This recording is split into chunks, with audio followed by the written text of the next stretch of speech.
Hey everyone, how's it going? Thanks for watching another video. Today I'm going to be telling the story of this buck behind me and wanted to kind of walk you through and down memory lane. I killed this deer on November 7th of 2013 and ended up finding him the next morning on November 8th. But anyway, just kind of walking you through that day. A buddy and I were out hunting on a farm. It was about 60 acres. And in the morning, he was sitting in my stand. It was a hang on stand. And I was sitting probably 40 yards from him.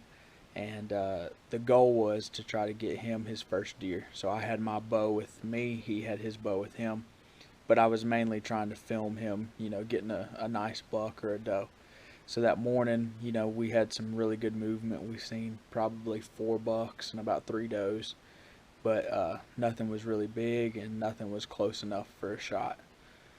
So coming up to that evening, we got out of the woods kind of late morning, went and got breakfast or kind of an early lunch, took showers, warmed up. It was really cold that day. It was probably in the 40s, but for a Florida boy, at the time, that was really cold. And plus, me and then him, he wasn't dressed for it very well, so we kind of got cold. But anyway, we got warm back up, and that afternoon, I believe we got in the stand around 2 o'clock.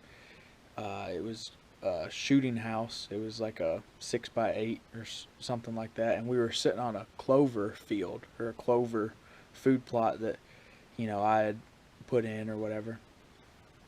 So we were sitting there, and it started to get kind of close, a couple hours from getting dark, and I heard something and looked, and a doe was running, and she ran and went down into this ravine or draw. I looked behind her, and there was a nice 8-point chasing her, so I grabbed my grunt call, grunted a couple times, used my Primos can, turned it over, but they ran on down the hill and never came back. So we're sitting there, me and my buddy Mark, and we're just kind of, chilling or whatever. All of a sudden, I was like, man, did you just hear that? I thought I heard like a very faint, like, meh, or grunt. And he's like, no, I didn't hear nothing. So we're sitting there, probably 30 seconds later, like I very faintly heard it again, just meh. I was like, did you hear that? And he's like, no, I don't think so. So I flipped up my toboggan or my hat to where I could hear, and I was sitting there, I heard meh, and I'm like, dude, I think that, I'm thinking in my mind, I'm like, I think that's a buck. So, Mark had his bow, and I had my bow, and I had the cameras and stuff. I was going to try to capture it on film.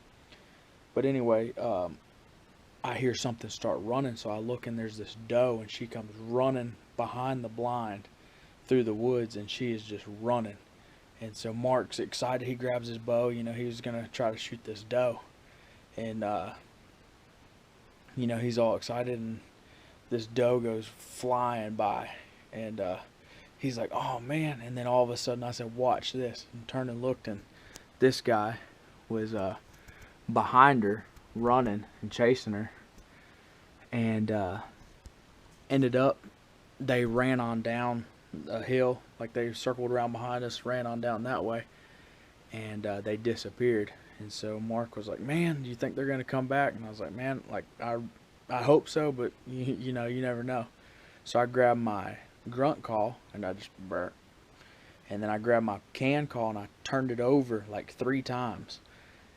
And it wasn't too long later, like they had only been gone down that draw for maybe 5 minutes, I heard walking. And this doe ended up walking right behind us, like around behind us. And she got to about 20 yards, and she bedded down. And so Mark was like, oh, man, because he was wanting to shoot her. And, she was bedded, and he couldn't get a shot at her. And then all of a sudden, I grabbed my can call and started canning a little bit. And then I heard walking, and then, I seen that big buck walk up, and I seen the one side, so I thought he was like a good 8-point. But he walked on around. He wasn't in range.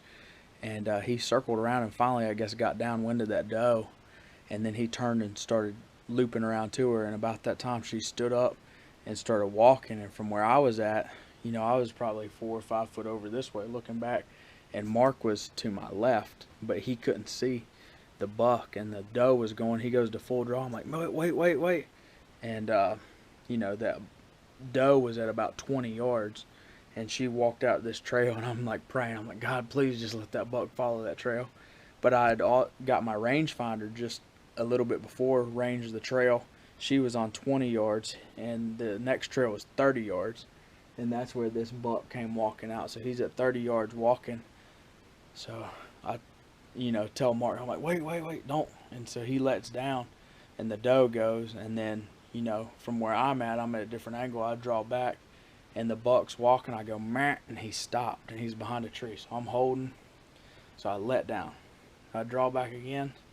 He starts walking. I'm meh, and he stops behind a tree again. I'm like, oh my goodness. And then finally, like, he walked out. I had my release on the string, my finger, I had pressure on that trigger. I was just getting ready to squeeze off. I had it close, tight up to his front shoulder, and right as I squeezed that trigger, like the bow goes off, and he took a big step, and it just boom, and it hit him, kind of back about the mid body, and he just kind of humped up and took off running. And I was excited, and it was crazy. He ran off, and, I hurry up, get on the phone, call my dad. I was like, I just shot a big buck. And Mark was like, man, you just shot my buck. And but anyway, we got down, and I didn't even go look at the arrow. The deer ran, toward the west, and we got down and went to the east and circled around and went out.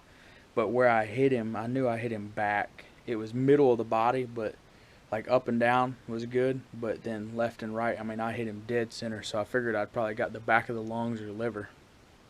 But luckily for me, he was quartering away just a little bit, so it is a little bit better shot than I thought. It ended up getting into him pretty good. But we went back, and it was, at this point, it was already starting to get dark. So we went out, and we were thinking about maybe getting lights or whatever, but I was like, man, like, I'm just afraid. I don't want to push that deer. Like, I'm pretty sure if we wait and just go back in the morning and look, we'll find him. So we ended up going back in the morning and searching. He probably went 250 yards, but the blood trail wasn't that good. We found blood for maybe 100 yards, and then he just kind of closed up. But, we walked a couple ridges and ended up finding him and drug him out and got pictures of him. But that's an experience I'll never forget.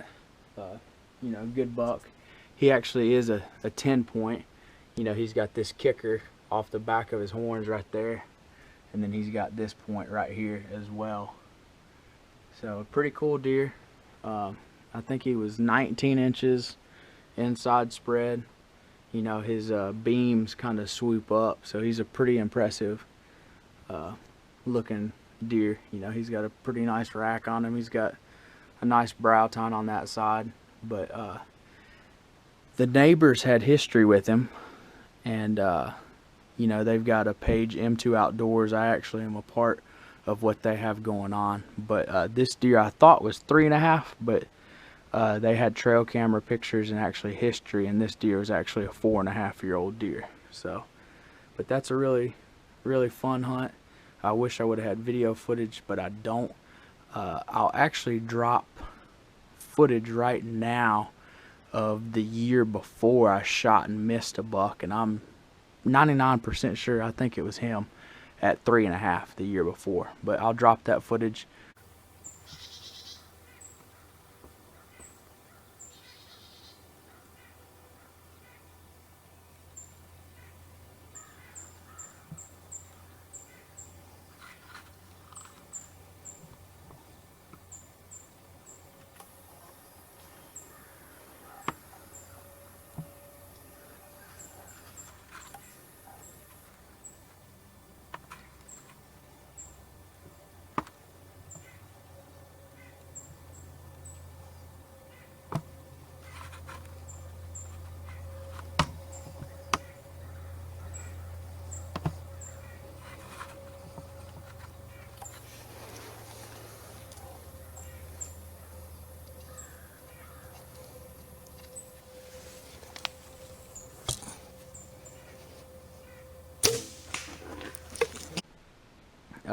This buck here, he's on YouTube, his hunt.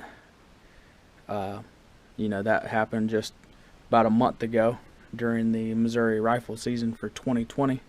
That was a really fun, awesome hunt.